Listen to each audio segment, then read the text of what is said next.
ರಾಜ್ಯಾದ್ಯಂತ ಮುಂಗಾರು ಮಳೆ ಅಬ್ಬರ ಜೋರಾಗಿದೆ. ಹವಾಮಾನ ಇಲಾಖೆ ಇವತ್ತು 5 ಜಿಲ್ಲೆಗಳಿಗೆ ರೆಡ್ ಅಲರ್ಟ್ ಘೋಷಿಸಿದ್ದು ಭಾರೀ ಮಳೆ ಆಗುತ್ತೆ ಅಂತ ಮುನ್ಸೂಚನೆ ಕೊಡಲಾಗಿದೆ. ಉತ್ತರ ಕನ್ನಡ, ದಕ್ಷಿಣ ಕನ್ನಡ, ಉಡುಪಿ, ಶಿವಮೊಗ್ಗ ಹಾಗೂ ಚಿಕ್ಕಮಗಳೂರು ಜಿಲ್ಲೆಗಳಿಗೆ ರೆಡ್ ಅಲರ್ಟ್ ಘೋಷಣೆ ಮಾಡಲಾಗಿದೆ. ಕೊಡಗು, ಹಾಸನ, ಹಾವೇರಿ, ಧಾರವಾಡ, ಬೆಳಗಾವಿ ಜಿಲ್ಲೆಗಳಿಗೆ ಆರೆಂಜ್ ಅಲರ್ಟ್ ಘೋಷಿಸಲಾಗಿದೆ. ಇನ್ನು ಬೀದರ್, ಕಲಬುರಗಿ, ಯಾದಗಿರಿ, ವಿಜಯಪುರ, ರಾಯಚೂರು, ಬಾಗಲಕೋಟೆ, ಕೊಪ್ಪಳ, ಗದಗ, ದಾವಣಗೆರೆ, ಚಾಮರಾಜನಗರ, ಮೈಸೂರು ಜಿಲ್ಲೆಗಳಿಗೆ ಹವಾಮಾನ ಇಲಾಖೆ ಯೆಲ್ಲೋ ಅಲರ್ಟ್ ಕೊಟ್ಟಿದೆ. ಇನ್ನು ಬೆಂಗಳೂರಲ್ಲಿ ಜೂನ್ 11ನೇ ತಾರೀಕು ತನಕ ಸಾಧಾರಣ ಮಳೆ ಆಗಲಿದೆ ಅಂತ ಮುನ್ಸೂಚನೆ ಕೊಟ್ಟಿದೆ. ಇನ್ನು ಬೆಂಗಳೂರಿಗೆ ರೆಡ್ ಅಲರ್ಟ್ ಕೊಟ್ಟಿದ್ದು ಭಾರೀ ಮಳೆ ಬರೋ ಮುನ್ಸೂಚನೆ ಇದೆ. ಬೆಳಗಾವಿಯಲ್ಲಿ ಭಾರೀ ಮಳೆ ಸುರಿದಿದೆ. ಜಿಲ್ಲೆಯ ವಿವಿಧ ಭಾಗಗಳಲ್ಲಿ ಧಾರಾಕಾರ ಮಳೆಗೆ ಸಾಲು ಅವಾಂತರ ಸೃಷ್ಟಿಯಾಗಿದೆ. ಬೈಲಹೊಂಗಲ ಪಟ್ಟಣದಲ್ಲಿ ಧಾರಾಕಾರ ಮಳೆಗೆ ರಸ್ತೆಗಳೆಲ್ಲ ನದಿಯಂತಾಗಿದ್ವು. ಅಬ್ಬರದ ಮಳೆಗೆ ಬೈಕ್ಗಳು ಕೊಚ್ಚಿ ಹೋಗಿದ್ದವು. ಬೈಕ್ಗಳನ್ನು ಹಿಡಿಲಿಕ್ಕೆ ಸವಾರರು ಪರದಾಟವನ್ನು ಮಾಡಿದರು. ಬೈಲಹೊಂಗಲ ಪಟ್ಟಣದ ಇಂಚಲ ಕ್ರಾಸ್ ಬಳಿಯ ಮಳೆ ಅವಾಂತರದ ದೃಶ್ಯ ಸ್ಥಳೀಯರ ಮೊಬೈಲ್ನಲ್ಲಿ ಸೆರೆಯಾಗಿದೆ. ಇನ್ನು ಚಿಕ್ಕಮಗಳೂರು ಜಿಲ್ಲೆಯಾದ್ಯಂತ 3 ದಿನಗಳ ಕಾಲ ಭಾರೀ ಮಳೆ ಎಚ್ಚರಿಕೆಯನ್ನು ನೀಡಲಾಗಿದೆ. ನದಿ ತಗ್ಗು ಪ್ರದೇಶಕ್ಕೆ ತೆರಳದಂತೆ ಜಿಲ್ಲಾಡಳಿತ ಸೂಚನೆಯನ್ನು ಕೊಟ್ಟಿದೆ. ತಾಲೂಕು ಮಟ್ಟದಲ್ಲಿ ನೋಡಲ್ ಅಧಿಕಾರಿಗಳ ನೇಮಕ ಮಾಡಿ ಅಧಿಕಾರಿಗಳು ಕೇಂದ್ರ ಸ್ಥಾನದಲ್ಲಿ ಇರಲಿಕ್ಕೆ ಸೂಚನೆಯನ್ನು ಕೊಡಲಾಗಿದೆ. ಇಂದು ಆರೆಂಜ್ ಅಲರ್ಟ್, ನಾಳೆ ನಾಡಿದ್ದು ರೆಡ್ ಅಲರ್ಟ್ ಅನ್ನು ಘೋಷಣೆ ಮಾಡಲಾಗಿದೆ. ಜಿಲ್ಲಾಧಿಕಾರಿ ಕಚೇರಿ, ಎಸ್ಪಿ ಕಚೇರಿಯಲ್ಲಿ 24 ಗಂಟೆಗಳ ಕಾಲ ಹೆಲ್ಪ್ಲೈನ್ ಅನ್ನು ಓಪನ್ ಮಾಡಲಾಗಿದೆ. ಡೀಸೆಲ್ ದರ ಏರಿಕೆ ಹಿನ್ನೆಲೆ ಇವತ್ತಿನಿಂದ ಖಾಸಗಿ ಬಸ್ ಟಿಕೆಟ್ ದರ ಏರಿಕೆ ಆಗಲಿದೆ. ಸ್ಟೇಜ್ ಕ್ಯಾರಿಯೇಜ್ ಬಸ್ ಟಿಕೆಟ್ ದರವನ್ನು ಶೇಕಡ 5ರಿಂದ ಶೇಕಡ 8ರವರೆಗೆ ಏರಿಕೆ ಮಾಡಲಾಗಿದೆ. ಈ ಬಗ್ಗೆ federation of stage carriage bus operators association ರಾಜ್ಯಾಧ್ಯಕ್ಷ ಕೊಯ್ಲಾಡಿ ಸುರೇಶ್ ನಾಯಕ್ ಘೋಷಣೆ ಮಾಡಿದ್ದಾರೆ. ಟೋಲ್ ದರ, ನೌಕರರ ವೇತನ, ತೆರಿಗೆ, ಇನ್ಶೂರೆನ್ಸ್ ಎಲ್ಲವೂ ಹೆಚ್ಚಾಗಿದೆ. ವಾಹನಗಳ ಬಿಡಿ ಭಾಗಗಳ ದರ ಕೂಡ ಹೆಚ್ಚಾಗಿದೆ.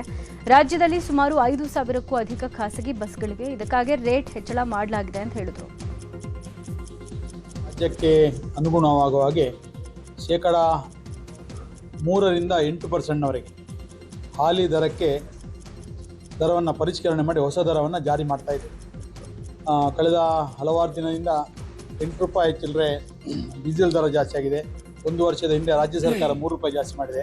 ತದನಂತರ ಈ ಡೀಸೆಲ್ ದರ ಜಾಸ್ತಿ ಆದ ಅದರ ಬೆನ್ನಲ್ಲೇ ಅದಕ್ಕೆ ಸಂಬಂಧಪಟ್ಟ ಆಯಿಲ್ ಇರ್ಬೋದು, ಆ್ಯಡ್ ಬ್ಲೂ ಇರ್ಬೋದು, ಟೈರ್ ರಿಸೋಲಿಗೆ ಇರ್ಬೋದು, ಎಲ್ಲದಕ್ಕೂ 10ರಿಂದ 15% ದರ ಜಾಸ್ತಿ ಆಗಿದೆ. ಸಾರಿಗೆ ವ್ಯವಸ್ಥೆ, ಖಾಸಗಿ ಸಾರಿಗೆ ವ್ಯವಸ್ಥೆ ಅತ್ಯಂತ ಆತಂಕದಲ್ಲಿದೆ. ಯಾಕಂದರೆ ನಮಗೆ ದಿನ ಖರ್ಚನ್ನು ಸರಿದೂಗಿಸಲಿಕ್ಕೆ ಆಗ್ತಾ ಇಲ್ಲ. ಈ ಹಿನ್ನೆಲೆಯಲ್ಲಿ ಇಡೀ ರಾಜ್ಯಕ್ಕೆ ಜಾರಿ ಆಗುವಾಗೆ ಏನು ನಮಗೆ ಕರ್ನಾಟಕ ಸರ್ಕಾರ ದರ ಪರಿಷ್ಕರಣೆ ನೋಟಿಫಿಕೇಷನ್ ಇದೆ, ಆ ನೋಟಿಫಿಕೇಷನ್ ಇರುವ ಏನು ಸೆಸ್ ಹಾಕಲಿಕ್ಕೆ ನಮಗೆ ಪ್ರಯೋಜನ ಇದೆ, ಅದರ ಅನ್ವಯ 3ರಿಂದ 8% ಸೆಸ್ ಹಾಕಿ ರಾಜ್ಯಾದ್ಯಂತ ಬಸ್ ದರವನ್ನು ಪರಿಷ್ಕರಣೆ ಮಾಡಿದೆ. ಇಡೀ ರಾಜ್ಯ ಮಾಜಿ ಸಿಎಂ ವೀರಪ್ಪ ಮೊಯ್ಲಿ ಮನೆಗೆ ಸಿಎಂ ಡಿಕೆ ಶಿವಕುಮಾರ್ ಭೇಟಿ ನೀಡಿದರು. ಆರ್ಟಿ ನಗರದಲ್ಲಿರುವಂಥ ಮಾಜಿ ಸಿಎಂ ವೀರಪ್ಪ ಮೊಯ್ಲಿ ನಿವಾಸಕ್ಕೆ ಸಿಎಂ ಡಿಕೆಶಿ ಭೇಟಿ ಕೊಟ್ಟಿದ್ದರು. ನೂತನ ಸಿಎಂ ಡಿಕೆಶಿಗೆ ಮಾಜಿ ಸಿಎಂ ವೀರಪ್ಪ ಮೊಯ್ಲಿ ಹೂಗುಚ್ಛ ನೀಡಿ ಬರಮಾಡಿಕೊಂಡರು. ಬಳಿಕ ಇಬ್ಬರು ಕುಳಿತುಕೊಂಡು ನಗುನಗುತ್ತಾ ಮಾತುಕತೆಯನ್ನು ಮಾಡಿದರು. ಮಾತು ಆರಂಭಿಸಿದ ಸಿಎಂ ಡಿಕೆಶಿ ಸ್ವಕ್ಷೇತ್ರ ಕನಕಪುರ ಪ್ರವಾಸದ ಬಗ್ಗೆ ವೀರಪ್ಪ ಮೊಯ್ಲಿ ಜೊತೆ ಮಾಹಿತಿಯನ್ನು ಹಂಚಿಕೊಂಡರು.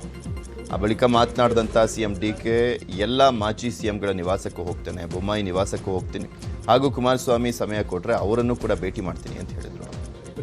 ನಾವು ರಾಜ್ಯ ಹಿತಕ್ಕೆ ಕೆಲಸ ಮಾಡೋರು, ಅವರು ಅವ್ರು ಕೆಲಸ ಮಾಡುವಾಗ ನಾನೆಲ್ಲ ಗಮನಿಸಿದ್ದೇನೆ. ಯಾವುದು ಕೂಡ ಪಕ್ಷಪಾತ ಇಲ್ಲದೆ ಎಲ್ಲರೂ ಕೂಡ ಒಟ್ಟಿಗೆ ತೆಗೆದುಕೊಂಡು ಹೋಗುವಂಥ ಕೆಲಸ ನಗನಗ್ತಾ ಮಾಡ್ಕೊಂಡು ಬಂದಿದ್ದಾರೆ. ಎಲ್ಲ ರಾಜ್ಯಕ್ಕೆ ಸೇವೆ ಮಾಡಿದಂಥವ್ರಿಗೆ ಅವರ ಅನುಭವಗಳಿದೆಯಲ್ಲ, ಅದು ರಾಜ್ಯಕ್ಕೆ ಒಂದೊಂದು ಸಣ್ಣ ಡಿಸಿಷನ್ನು ಕೂಡ ಭಾಳ ಇಂಪಾರ್ಟೆಂಟ್. ಸಕಾಲ ಅಂದರೆ ಯಾರಿಗೋಸ್ಕರ? ಜನರಿಗೋಸ್ಕರ, ಜನರ ಕಷ್ಟ ಸುಖ ಪರಿಹಾರಕ್ಕೆ. ಸೊ ಒಬ್ಬೊಬ್ಬರಲ್ಲೂ ಒಂದೊಂದು ಅಂಶ ಇರ್ತದೆ, 1, 2, 3, 4 ಅವ್ರದ್ದೇ ಆದಂಥ ಎಕ್ಸ್ಪೀರಿಯನ್ಸ್ ಇರ್ತದೆ. ಅವ್ರ ಮಾರ್ಗದರ್ಶನ, ಹಿರಿಯರ ಮಾರ್ಗದರ್ಶನ ಬೇಕು. ನನಗಿನ್ನ ಹಿರಿಯರವರು. ಸೊ ಅದಕ್ಕೆ ನಾನು ಅವ್ರನ್ನ ಭೇಟಿ ಮಾಡೋಕ್ಕೆ ಬಂದಿದ್ದೇನೆ. ಅವರು ಅಸೆಂಬ್ಲಿಗೆ ನನಗಿನ್ನ ಮುಂಚಿತವಾಗಿ ಅಸೆಂಬ್ಲಿಗೆ ಬಂದವರು. ಸೊ ಅದಕ್ಕೆ ಅವ್ರನ್ನ ಭೇಟಿ ಮಾಡೋಕ್ಕೆ ಬಂದಿದ್ದೇನೆ. ನಮ್ಮ ಸ್ನೇಹಿತರು ಕೂಡ ಇದ್ದಾರೆ. ಪಾರ್ಟಿ ಡಿಫ್ರೆನ್ಸಸ್ ಇದೆ, ಅದು ಬೇರೆ ವಿಚಾರ. ಬಟ್ ರಾಜ್ಯಕ್ಕೆ ಅವರು ಹೋರಾಟ ಮಾಡ್ತಾ ಇದ್ದಾರೆ, ನಾವು ಹೋರಾಟ ಮಾಡ್ತಾ ಇದ್ದೀವಿ.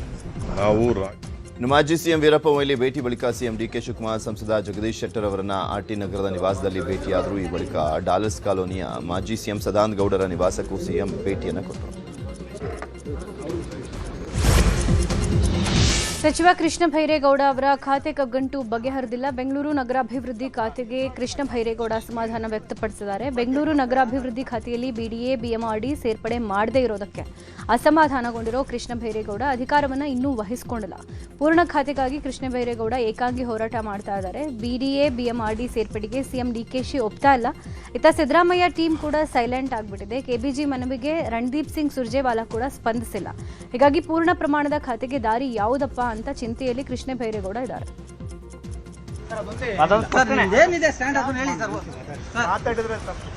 ಇಲ್ಲಪ್ಪ, ನಿಜವಾಗಿ ನಾ ಕಾಮೆಂಟ್ ಮಾಡಿ ಪ್ಲೀಸ್. ನಿಮ್ ಬಗ್ಗೆ ಮಾತಾಡಿದ್ದೇವೆ ನೋಡಿ ಕರೆಕ್ಟ್ ಆಗಿ. ನಾನು ಆತರ ಏನು ಮಾತಾಡಿಲ್ಲ.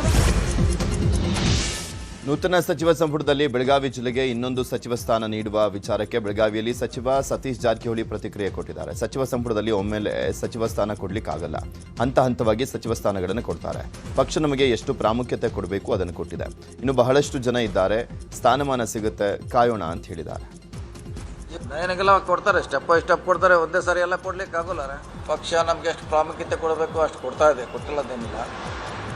ಸೊ ಇನ್ನು ನಿರೀಕ್ಷೆ ಮಾಡೋಣ, ಇನ್ನೂ ಟೈಮ್ ಇದೆ. ಮತ್ತೆ ಹೆಚ್ಚಿನ ಸ್ಥಾನಮಾನ ಸಿಗ್ಬೋದು, ವೇಟ್ ಮಾಡೋಣ.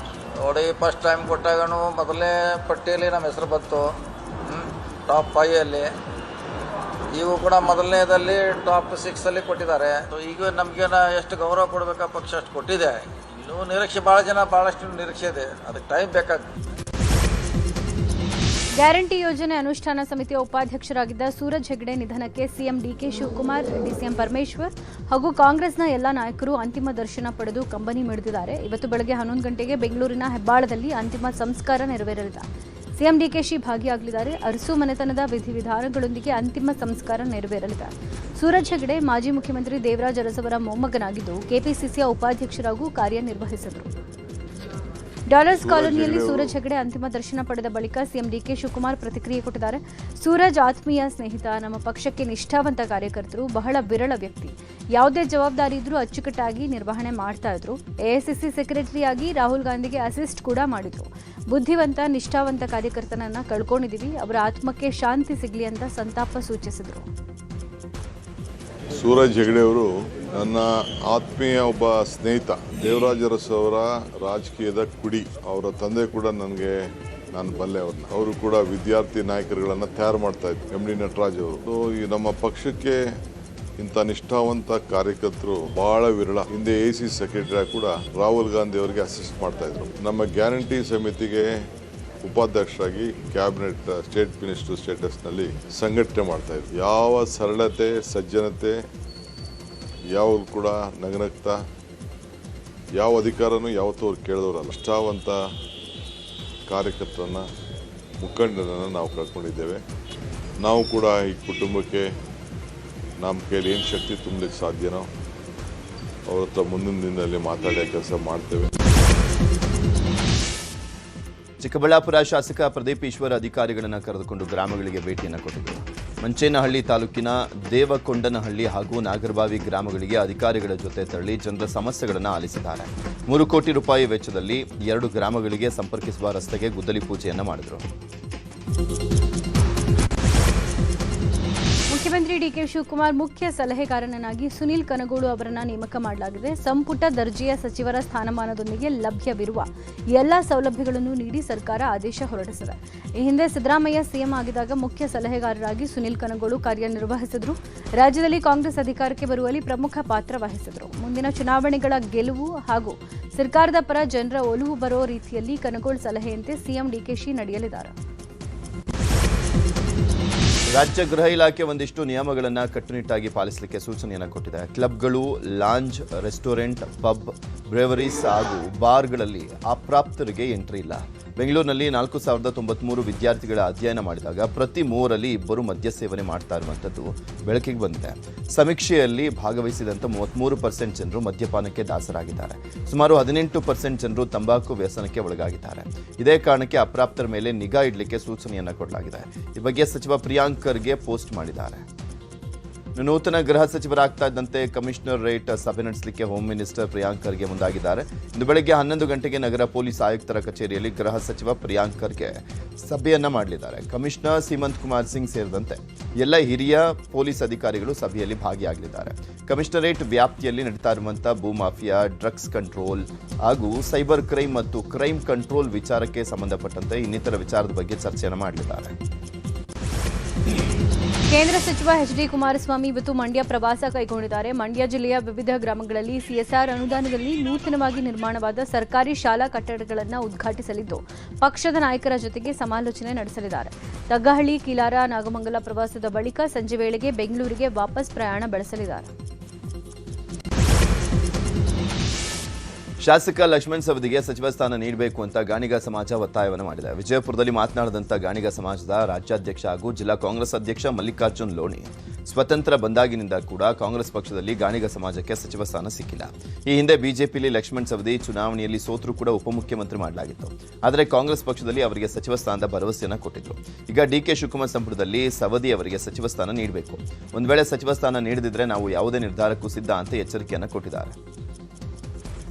ಸೌದಿ ಅವರಿದ್ದಾರೆ, ಭದ್ರಾವತಿಯಿಂದ ಶ್ರೀಯುತ BK ಸಂಗಮೇಶ್ ಅವರಿದ್ದಾರೆ, ಚಿತ್ರದುರ್ಗದಿಂದ ವೀರೇಂದ್ರ ಪಪ್ಪಿ ಅವರಿದ್ದಾರೆ.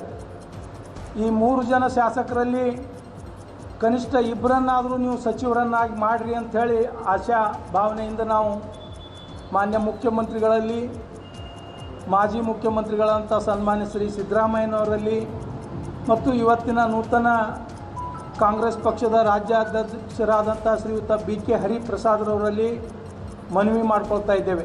ಶ್ರೀಯುತ ಶರಣಬಸಪ್ಪಗೌಡ ದರ್ಶನಾಪುರ್ಗೆ ಸಚಿವ ಸ್ಥಾನ ಕೊಟ್ಟಿಲ್ಲ ಅಂತ ಯಾದಗಿರಿ ಜಿಲ್ಲೆಯ ಕಾಂಗ್ರೆಸ್ ಪಕ್ಷದ ಕಾರ್ಯಕರ್ತರು ಬೇಸರಗೊಂಡಿದ್ದಾರೆ. ಶರಣಬಸಪ್ಪಗೌಡ ದರ್ಶನಾಪುರ್ ಅವರಿಗೆ ಮೊದಲ ಹಂತದಲ್ಲೇ ಸಚಿವ ಸ್ಥಾನ ಕೊಡಬೇಕಾಗಿತ್ತು, ಆದರೆ ಇನ್ನೂ ಕೊಟ್ಟಿಲ್ಲ. ಹೀಗಾಗಿ ಕೆಪಿಸಿಸಿ ಪರಿಶಿಷ್ಟ ಪಂಗಡ ವಿಭಾಗದ ರಾಜ್ಯ ಪ್ರಧಾನ ಕಾರ್ಯದರ್ಶಿ ಡಾಕ್ಟರ್ ರಾಮು ನಾಯಕ್ ಅರಳಳ್ಳಿ ಪತ್ರಿಕಾಗೋಷ್ಠಿ ಕರೆದು ಹೈಕಮಾಂಡ್ ನಾಯಕರ ಮೇಲೆ ಒತ್ತಡ ಹೇರಿದ್ದಾರೆ. ಕೋಲಾರ ಜಿಲ್ಲೆಯ ಮಾಲೂರು ತಾಲೂಕಿನ ಕಾಂಗ್ರೆಸ್ ಎಸ್ಸಿ ಘಟಕದ ಅಧ್ಯಕ್ಷ ಮೈಲಾಂಡಗಳ್ಳಿ ನಾರಾಯಣಸ್ವಾಮಿ ಕಾಂಗ್ರೆಸ್ ತೊರೆದು ಜೆಡಿಎಸ್ ಸೇರ್ಪಡೆಗೊಂಡಿದ್ದಾರೆ. ಮಾಲೂರು ಜೆಡಿಎಸ್ ನಾಯಕ ಹೂಡಿ ವಿಜಯ್ ಕುಮಾರ್ ನಿವಾಸದಲ್ಲಿ ಆಯೋಜನೆ ಮಾಡಲಾಗಿದ್ದಂಥ ಸೇರ್ಪಡೆ ಕಾರ್ಯಕ್ರಮದಲ್ಲಿ ನಾರಾಯಣಸ್ವಾಮಿ ಹಾಗೂ ಹಲವು ನಾಯಕರು ಜೆಡಿಎಸ್ ಪಕ್ಷವನ್ನು ಸೇರ್ಪಡೆಯಾದರು.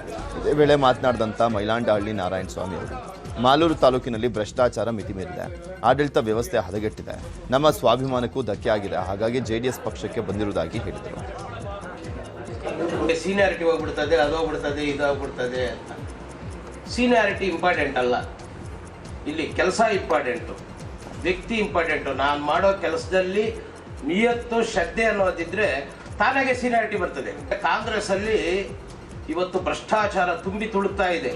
ಯಾವ ಇಲಾಖೆಯಲ್ಲಿ ಹೋದ್ರೂ ಸಹ ನಾವು ಕಾಂಗ್ರೆಸ್ ಅರ ಅಂತ ಹೇಳ್ಕೊಂಡಷ್ಟು ನಮ್ಗೆ ನೋವಾಗೋಯ್ತು. ಸುಮಾರು ಜನ ನಮ್ಮನ್ನ ಪ್ರಶ್ನೆ ಮಾಡ್ತಾರೆ, ಏನಪ್ಪ ಹಿಂಗೆ, ಏನಪ್ಪ ನಿಮ್ಮ ಪಾರ್ಟಿ ಹಿಂಗೆ ಅಂತ. ಈ ನೋವು ನಮಗೆ ಸಹಿಸ್ಕೊಳಕ್ ಆಗದೆ ಆಮೇಲೆ ನಮ್ಮ ಬೆಳವಣಿಗೆನ ಅಲ್ಲಿ ಕೆಲವರು ಕಾಂಗ್ರೆಸ್ ಅವರೇ ನಮ್ಮನ್ನ ಕಾಲೆಳೆದು ನನ್ನ ಬೆಳವಣಿಗೆನ ತುಳಿದು ಬಿಟ್ರು. ಅಲ್ಲಿ ನನ್ನ ಸ್ವಾಭಿಮಾನಕ್ಕೆ ಧಕ್ಕೆ ಬಂತು. ನಾನು ಆಗ ತೀರ್ಮಾನ ಹಾಕ್ಕೊಂಡೆ, ಇಲ್ಲಿ ನನ್ನ ಸ್ವಾಭಿಮಾನಕ್ಕೆ ಧಕ್ಕೆ ಇದೆ, ಇಲ್ಲಿದ್ರೆ ಇನ್ನೂ ನನ್ನ ಸ್ವಾಭಿಮಾನಕ್ಕೆ ಇನ್ನೂ ಧಕ್ಕೆ ಬರ್ತದೆ, ಇಲ್ಲಿದ್ರೆ ನನ್ನ ಪ್ರಯೋಜನ ಇಲ್ಲ. ಮೂಲ ನಾನು ಎಲ್ಲಿಂದ ಬಂದೆ, ನಾನು ಆ ಮನೆಗೆ ಹೋಗ್ತೀನಿ. ಹಾವೇರಿ ಜಿಲ್ಲೆಯನ್ನು ರಾಜ್ಯದ ಮಾದರಿ ಬ್ಯಾಂಕಿಂಗ್ ಜಿಲ್ಲೆಯನ್ನಾಗಿ ರೂಪಿಸುವುದು ತನ್ನ ಆಶಯ ಅಂತ ಮಾಜಿ ಮುಖ್ಯಮಂತ್ರಿ ಬಸವರಾಜ ಬೊಮ್ಮಾಯಿ ಹೇಳಿದ್ದಾರೆ. ಜಿಲ್ಲಾ ಮಟ್ಟದ ಬ್ಯಾಂಕ್ಗಳ ಪ್ರಗತಿ ಪರಿಶೀಲನಾ ಸಭೆಯಲ್ಲಿ ಮಾತನಾಡಿದ ಬೊಮ್ಮಾಯಿ, ಹಾವೇರಿಗೆ ಪ್ರತ್ಯೇಕ ಡಿಸಿಸಿ ಬ್ಯಾಂಕ್ ಸ್ಥಾಪಿಸೋಕೆ ಪ್ರಯತ್ನ ನಡೀತಾ ಇದೆ. 3-4 ತಿಂಗಳಲ್ಲಿ ಸಕಾರಾತ್ಮಕ ಬೆಳವಣಿಗೆ ನಿರೀಕ್ಷೆ ಇದೆ. ರೈತರು, ದಲಿತರು, ಹಿಂದುಳಿದವರು ಹಾಗೂ ಮಹಿಳೆಯರಿಗೆ ಬ್ಯಾಂಕ್ಗಳು ಹೆಚ್ಚಿನ ಆದ್ಯತೆ ನೀಡಿ ಸಾಲ ಸೌಲಭ್ಯ ಒದಗಿಸಬೇಕು ಅಂತ ಹೇಳಿದರು.